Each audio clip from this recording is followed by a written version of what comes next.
Hello everyone and welcome to the Master Duel. Today I'm going to showcase some of the best rares you can craft or find in Master Duel. In this video I will try to showcase the most generic cards you can find and you can use in almost every deck. Friendly reminder before we start to like the video and subscribe to the channel for more videos like this. Now without further ado, let's dive right into it. We're going to start things off with Chester Confit. This is an amazing card in any spellcaster strategy, especially the ones that need materials to make link monsters. You can only control one of this card and you can special summon it for free from your hand, and the special summon effect is not once per turn. You can also use him in rank 1 decks, for example Appliancers or Lirilask, if you're solely focused on rank 1s. Now moving on to another great staple, especially for dragon decks, is Omni Dragon Brotar. You usually want to special summon this card with seals and use the second effect to discard one card, target this face-up card on the field, and then add a dragon from your deck to your hand, usually going for any missing piece that you need. Moving on, another great rare is Tennis Spirit at Hara. Although many of you are familiar with this card from Tennis Sword Soul, this card is an amazing extender that if you control no effect monsters, you can special summon to the field, meaning that if you normal summon any other monsters, you have the materials needed to go into Hulky Fibrex. Another amazing staple that you can play in any warrior deck is Fireflame Lady. If you control any warrior, you can special summon to the field, and then you can use your second effect to special summon on level 4 or lower warrior monster from your hand. Really handy to trigger the special summon effects of your warrior monsters. Now moving on, we have Herald of the Orange Light. Now many of you might be familiar with this card only in Drytron, but it's a really powerful hand trap for any fairy archetype in the game. Some of the other notable fairy archetypes are Madolce, Dark Lords, and Agents that will get the second wave of support, hopefully later in the future. Now continuing the trend with great extenders, we have Caligo Clock Row. This is an amazing level 2 extender that can be used in any dark strategy. Some of the most notable ones, Blackwings, Raid Raptors, and the Synchron deck can utilize this card at its full potential, usually needing another body on the field to go into Link and Synchro plays. Now moving on to a great stun card, we have Banisher of the Radiance. This is a great floodgate monster that many stun decks utilize at its full potential. Now moving on to another great extender, we have Junk Forward. This card shines in decks like PK that uses level 3 monsters, or in decks that use Hold. And speaking of PK and similar decks, we have Kagemucha. This card shines in level 3 monster strategies, especially the ones that use Turgite as a starter. Having 2 level 3 bodies on the field means that you can easily go into Cherubini. Now an amazing starter that can shine in any Earth Machine deck is Machina Gearframe. On summon, this card can sense for any Machina monster from your deck to your hand. Also being a level 4 is great, so you can easily go into Exit plays. Now continuing the trend with the level 4 extenders, we have Blue Mountain Butterspy. This card can shine in decks like Goki, that when the normal summon a monster, you have an extender, so you can easily have the materials needed to go into his hold. This card is also great if you're playing a warrior rank 4 monster deck. Moving on, we also have Silent Angler. If you control a water monster, you can special summon this card from the hand for free, but keep in mind you cannot special summon monsters from the hand for the rest of the turn. This card really shines in decks that use Bahamut Shark or the number 4 Kraken. Magical Abductor is an amazing rare that has 2 really powerful effects. On the scale, you can accumulate spell counters and then search for any pendulum monster that you need, and as a monster you can remove 3 spell counters from this card in order to search for Magician Souls. Another amazing pendulum rare monster is Abyss Actor Curtain Razor. You want to run this card for the pendulum effect because you can special summon it for free from your pendulum zone if you control no monsters. This card is great in decks that want to special summon Heavy Metal Force Electromite before normal summoning any monster. It's a great combo with Chester Confit, so you have 2 bodies on the field. He's also level 4, so you can go for rank 4 plays. The only drawback with this card is that his effect is once per duel, but he's also a high skill, so that's great. Now moving on to some other great water cards, we have Basso Shark. This is an amazing starter that can target itself and special summon from the deck in defense position another fish monster, meaning that you're going to have the materials to go into Bahamut Shark and then to Toad. In a similar manner, another great level 4 extender is Silent Sea Needle. Keep in mind that after you special summon this card, you're locked into water monsters for the rest of the turn. Now another great water extender and a tuner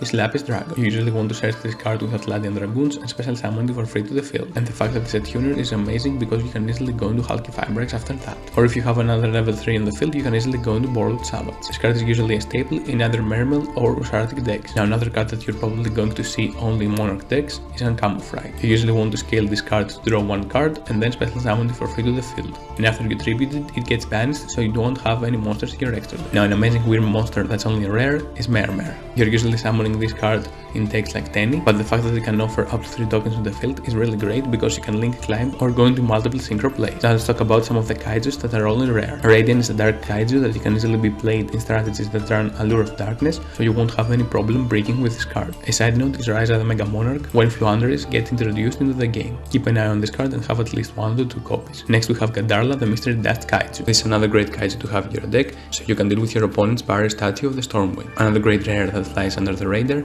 is Galactic Spiral Dragon. This is a great extender for rank 8 decks, especially Grand Machu and Blue Eyes and Galaxy Eyes decks. Also making all your monsters level 8 is really powerful in these decks. And another kaiju that you might want to run in your deck is Thunder King. This is arguably the most difficult to deal with, but if you're playing cards like Interrupted Kaiju Slumber, you want to summon this card to your field. Now an amazing extender for Fairy deck is Trias Hierarchy. You can usually send here with the effect of Diviner of the Heralds to the graveyard and then special summon her back. Now the last monster that we have is Zukiru, the Star Destroying Kaiju. You usually want to run this card in your Cyber Dragon deck that you can easily search it with Cyber Dragon Core. Other than that, it's a really powerful kaiju. Now let's move on to the spells. A card that no one really knows about is DD Designator. This card allows you to snipe hand traps from your opponent's hand or key pieces of the strategy that you know that they have. It's really great against Maxi. Now another great consistency card is Wearer Thou. It's a great card to run, especially in decks that have many level 1 monsters. It's a great option in Little Dusk, DDD and a bunch of other strategies. And it's a budget option to avoid pots. Now a card that you usually want to play in strategies that play Isolde or Power to Dragon is DDR. This card allows you to revive back one of your banished monsters. Now moving on to a spell that shines in stand strategies is Moon Mirror Seal. This card ensures that your monsters will always be stronger than your opponents, so it's great in protected castle strategy.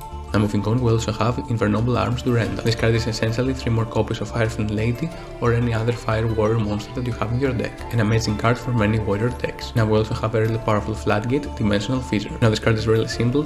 It says that any monster sent to the graveyard is banished instead. Now we also have a really cool Floodgate, Summoning Curse. It forces you and your opponent to banish cards from the hand after a monster special summon. For the old school fans out there, we have Mystical Space Typhoon, a really powerful staple that you can get for free after you get the Synchron deck. Moving on, we also have Book of Moon, a really versatile spell that you can use either offensively or defensively to either dodge hand traps like Veiler and Imperm or disrupt your opponent. Now an extremely versatile spell is Forbidden Chalice that is only a rare and it's an amazing 1-for-1 trade. It's also a card that not many people expect to see. Now another great quick play spell is Silent Graveyard by discarding a card, affecting the graveyard and negate it for the rest of the turn. This is really powerful against Drydron, against Tri-Brigade, against PK and other powerful meta decks in the format. Now moving on, we have a really great defensive card. If your opponent uses cards like Dark Lure No More or Forbidden Droplets, you can chain Blizzard, set that card face down and then OTK your opponent after that. But keep in mind that this card shines in decks that have OTK potential. Now let's move on to the trap lineup. First we have Torrential Tribute. This is such a powerful blowout card, especially against decks that want to special summon many monsters on the field. In a similar manner, Needle Sealing is an amazing card and it shines in decks like Guru that want to have their monsters face down. Another great and underrated trap is Compulsory Evacuation Device. Not many people expect this card and can bounce powerful monsters back to the hand or use it defensively to protect your resources. Losgun is an amazing trap that allows you to negate a special summoned monster on the field,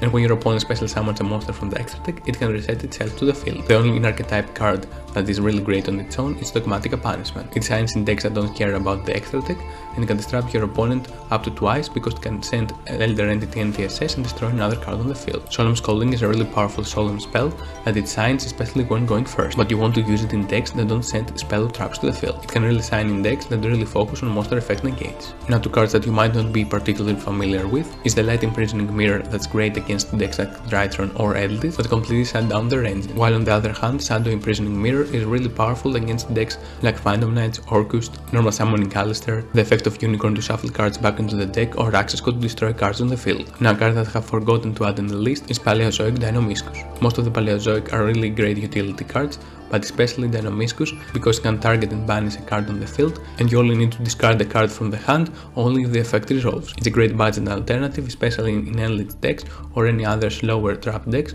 that need a removal. Of course, when a trap is activated, it can special summon itself back to the field. Now moving on to the extra deck lineup, I have Secure Karna, a card that you usually play in either Alistair decks or Dinosaurs, so you can link away Almiraj or link Uribo. We also have Gravity Controller. It's a card that shines in decks like Sadol that you want to special summon your fusion deck in the extra monster zone and then link it away for Gravity Controller and then trigger the graveyard effects. And the last generic extra deck monster that I have is Crossing. This card is really great in strategies like Sadol or DTD that fusion summon as part of their combo, so you can special summon your resources back from the graveyard. It is also amazing in decks like Megalith because you can draw 2 cards and then discard 2 cards to the grave, meaning that this card offers a lot of flexibility in multiple decks. Also, its other 2 effects to boost all your monsters by 700 attack or lower the attack of your opponent's monster by 700 if you synchro or exist respectively comes up in some scenario. And that basically concludes today's video. If a great rare card didn't make the list, let me know in the comments down below. Also let me know which of these cards is your favorite. Don't forget that if you want to support the channel in any way, shape or form, there are links in the description down below. Until next time, make sure you all stay safe and I will see you all in the Shadow Realm.